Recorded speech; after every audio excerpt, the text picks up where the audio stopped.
नमस्कार, आप news foundation देख रहे हैं। मैं हूं आपके साथ वंदना। राष्ट्रपति चुनाव को लेकर तारीखों का ऐलान हो चुका है। हालांकि चेहरा कौन होगा, किसका नाम आगे आता है, वो देखने वाली बात रहेगी। हालांकि इसको लेकर के चर्चा होना शुरू हो गया है। देश भर में अगर किसी व्यक्ति का नाम सबसे ज़्यादा चर्चा में है तो वो है बिहार के मुख्यमंत्री नीतीश कुमार का।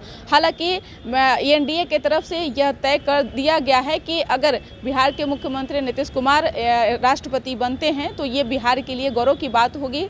लेकिन अब कृषि मंत्री अमरेंद्र प्रताप ने इस पर विराम लगाते हुए क्या कुछ कह रहे हैं, सुनवाते हैं आपको। लालू जी कल 75 वर्ष के हो जाएंगे और पार्टी ने निर्णय लिया है कि सद्भावना दिवस मनाया जाएगा। लालू जी ने जो काम किया है हर लोगों को बताया जाएगा, गरीबों को जाकर मुफ्त में खाना खिलाया जाएगा। कैसे देखते हैं 75 वर्ष हो गए। अब देखिए, ये तो अपना अपना कार्यक्रम है।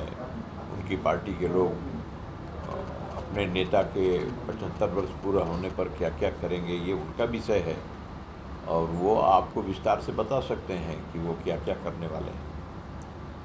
हम लोग तो उस विषय में पूरी बात नहीं बता सकते। उस पार्टी का निर्णय है, वही बताएंगे ना क्या क्या करेंगे। देश में नाचेंगे, कूदेंगे, क्या क्या उत्सव करेंगे, ये सब तो वही बता सकते हैं। लालू की बड़ी उपलब्धि रही है क्या बिहार की राजनीति में? बड़ी उपलब्धि रही है। अब उनकी उपलब्धियों की चर्चा यहाँ करने के लिए हम लोग उपलब्ध नहीं हैं। उनकी उपलब्धियाँ सब जानते हैं, आप लोग ज़्यादा जानते हैं। आप लोगों ने बहुत लिखा है, बहुत पढ़ा है, उनके संबंध में बहुत जाना है। अब कुछ कहना और जानना और सुनना बाकी है क्या, या और हम कह दें? राजद ने लालू प्रसाद यादव को भगवान माना है, क्या बीजेपी भी मानती है? कौन भगवान माना है? राजद की ओर से लालू प्रसाद यादव को भगवान का दर्जा दिया गया है, तो क्या बीजेपी भी मानती है इस बात को? ये कौन मना कर रहा है भाई? राजद के लोग उनको भगवान मानते हैं, मंदिर में न जाएं, उनकी पूजा करें। उनका हमको कोई रोक सकता है ऐसा करने से? देश में सब कोई सब कुछ करने के लिए स्वतंत्र है और वैचारिक दृष्टि से तो बिल्कुल स्वतंत्र है। उन्हीं को भगवान माने, अवतार माने, क्या दिक्कत है? राजद क्या करेगा, राजद के लोग किसको भगवान मानेंगे, उनका विषय है। उनको भगवान माने तो हम कोई आपत्ति नहीं, उनका भगवान है, उनकी पूजा करें। लालू जी कल 75 वर्ष के हो जाएंगे और पार्टी ने निर्णय लिया है कि सद्भावना दिवस मनाया जाएगा। लालू जी ने जो काम किया है हर लोगों को बताया जाएगा, गरीबों को जाकर मुफ्त में खाना खिलाया जाएगा। कैसे देखते हैं 75 वर्ष हो गए। अब देखिए, ये तो अपना अपना कार्यक्रम है। उनकी पार्टी के लोग अपने नेता के 75 वर्ष पूरा होने पर क्या क्या करेंगे, ये उनका विषय है और वो आपको विस्तार से बता सकते हैं कि वो क्या क्या करने वाले हैं। हम लोग तो उस विषय में पूरी बात नहीं बता सकते। उस पार्टी का निर्णय है, वही बताएंगे ना क्या क्या करेंगे। देश में नाचेंगे, कूदेंगे, क्या क्या उत्सव करेंगे, ये सब तो वही बता सकते हैं। लालू की बड़ी उपलब्धि रही है क्या बिहार की राजनीति में? बड़ी उपलब्धि रही है। अब उनकी उपलब्धियों की चर्चा यहाँ करने के लिए हम लोग उपलब्ध नहीं हैं। उनकी उपलब्धियाँ सब जानते हैं, आप लोग ज़्यादा जानते हैं। आप लोगों ने बहुत लिखा है, बहुत पढ़ा है, उनके संबंध में बहुत जाना है। अब कुछ कहना और जानना और सुनना बाकी है क्या, या और हम कह दें? राजद ने लालू प्रसाद यादव को भगवान माना है, क्या बीजेपी भी मानती है?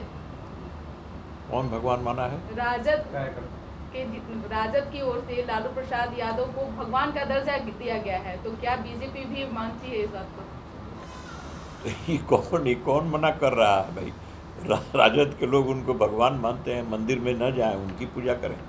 उनका हमको कोई रोक सकता है ऐसा करने से? देश में सब कोई सब कुछ करने के लिए स्वतंत्र है और वैचारिक दृष्टि से तो बिल्कुल स्वतंत्र है। उन्हीं को भगवान माने, अवतार माने, क्या दिक्कत है? राजद क्या करेगा, राजद के लोग किसको भगवान मानेंगे, ये उनका विषय है। उनको भगवान माने तो हम कोई आपत्ति नहीं, उनका भगवान है, उनकी पूजा करें। तो कृषि यंत्र बैंक जो बनाया गया विभाग का, तो जीविका को भी हम लोगों ने जोड़ा है। तो जीविका को भी हम लोगों ने जोड़ा है, जीविका भी उसमें काम करेगी। क्या है, तो क्या योजना क्या है, कैसे योजना? ये जीविका के लोग भी करेंगे, उनको भी तो कुछ व्यवसाय मिलेगा और उनको भी उसमें जो होगा उसको हम लोग करेंगे, उसके द्वारा उनको फायदा होगा, कमीशन मिलेगा, बाकी होगा कंपनी से जो राष्ट्रपति का चुनाव घोषणा हो गई, राष्ट्रपति के चुनाव की घोषणा कल हो गई। हाँ, हो गई। कई लोग बयान दिए जा रहे हैं, बीजेपी के लोग भी कर रहे हैं कि नीतीश जी में गुण है राष्ट्रपति बनने के। ये देश बहुत बड़ा है और प्रतिभाओं की कमी नहीं है। कोई ऐसा पद नहीं जिसके लिए लाखों लोग योग्य नहीं है। नीतीश बाबू तो अनुभवी हैं, लंबा जीवन सामाजिक राजनीतिक जीवन में उनका बीता है। उनके नाम की यदि चर्चा हो रही है, कहाँ जा रहे हैं? उनके नाम की यदि चर्चा हो रही है तो इसमें कोई आश्चर्य की बात नहीं है। नाम की चर्चाएं तो होगी। आपको लगता है कि उनमें सभी गुण हैं राष्ट्रपति बनने के? मैंने कहा कि देश में लाखों ऐसे लोग हैं, यहाँ प्रतिभाओं की कमी नहीं। देश में कोई एक व्यक्ति के अंदर ही है ऐसा गुण, ऐसा नहीं है। इस बात को समझने की आवश्यकता है। कोई एक व्यक्ति इस योग्य है ऐसी बात नहीं। लेकिन यह तो सामूहिक निर्णय है, एनडीए तय करेगा कौन राष्ट्रपति का एनडीए की तरफ से उम्मीदवार होगा, या एनडीए ऐसा निर्णय ले कि सामूहिक रूप से सभी मिलकर के एक राष्ट्रपति का उम्मीदवार तय कर ले। ऐसा भी हुआ है भूतकाल में, तो शायद वैसा भी हो। तो वो सब संभावनाएं जो बनेगी जैसे जैसे समय आएगा, आप सबको तो पहले मालूम होगा। सर, एक सवाल है, कांग्रेस और आरजेडी यह कह रही है कि यदि नीतीश कुमार का नाम सामने आता है राष्ट्रपति चुनाव में तो बिहार हित में, बिहार के लोगों के हित में वो लोग खुले तौर पर समर्थन देने वाले। देखिए, कांग्रेस और आरजेडी क्या करेंगे वो हर बात में राजनीतिक का कुछ निर्णय होता है, फैसला होता है। एनडीए राष्ट्रहित में फैसला करेगा, देश हित में फैसला, और जो देश हित में सर्वोत्तम होगा निर्णय, उसी निर्णय पर सहमति बनेगी। सर, आप बिहार से हैं तो बिहार हित में लगता है कि नीतीश कुमार का चेहरा स्वागत किया जाए। बिहार के लोग हैं, बिहार के पहले राष्ट्रपति रहे हैं, यदि 16वें बनते हैं तो क्या बीजेपी, बिहार बीजेपी सपोर्ट करेगी? देखिए, अनेक नाम हैं ऐसे, और जो भी एनडीए तय करेगा स्वाभाविक रूप से एनडीए में जो है वो सब लोग उसका समर्थन करेंगे। लेकिन यह सब कुछ तो अभी भविष्य के गर्भ में है। कोई एक नाम के विषय में अभी कोई कैसे कह सकता है? कोई एक व्यक्ति कह भी नहीं सकता। यह सामूहिक निर्णय का विषय है। इसलिए जो सामूहिक निर्णय होगा, जो एनडीए का निर्णय होगा, या फिर सर्वसम्मति निर्णय भी हो सकता है। ऐसा नहीं है कि विपक्ष और सत्ता पक्ष के लोग मिलकर के कभी फैसला नहीं किए हैं, ऐसे भी फैसले हुए हैं। हम लोगों ने नाम दिया था कलाम साहब का, जिस पर सभी सहमत हो गए थे। वाजपेयी जी ने उस नाम को बढ़ाया था, और जब नाम आगे बढ़ा तो सारे देश ने उसको सबने कबूल कर लिया।